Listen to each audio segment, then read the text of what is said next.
Galates chapitre 1, verset 8. Si un ange venant du ciel nous annonçait un autre évangile, qu'il soit anathème. Alors c'est l'apôtre Paul qui écrit aux Galates pour dire que je me rends compte qu'il y a un autre évangile et que cet autre évangile est dangereux pour l'Église. Alors ce matin, je veux te parler de l'autre évangile.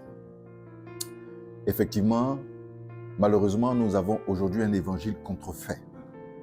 Et cet évangile contrefait a tellement de similitudes avec l'évangile authentique que la confusion est entrée au milieu des disciples du Seigneur. Il est donc important de faire la distinction entre l'autre évangile, c'est-à-dire l'évangile contrefait, et l'évangile authentique. Alors, comment faire la distinction? Quelles sont les caractéristiques de l'évangile authentique? Je voudrais t'en donner 4 ce matin. Alors, le premier élément caractéristique de l'évangile authentique, c'est la repentance du péché. Lorsque dans un évangile, il n'y a pas la repentance liée au péché, ce n'est pas un évangile authentique.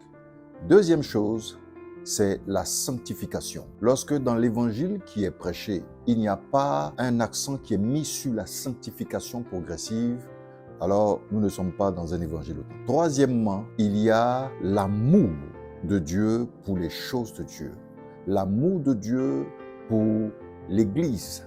Lorsque l'évangile ne parle pas avec un accent poussé sur la séparation du monde et de l'Église, alors cet évangile-là n'est pas un évangile authentique. Il faut qu'il y ait un message sur la séparation entre le monde et l'Église. Et quatrièmement, il faut annoncer le retour du Seigneur et le jugement dernier. Lorsque l'évangile authentique est prêché, vous devez avoir ces 4 points-là dans cet évangile. Dans le cas contraire, vous êtes dans l'autre évangile dont Paul a parlé.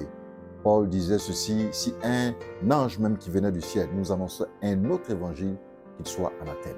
Dis-moi ce que tu en penses dans les commentaires. Que Dieu te bénisse et à bientôt.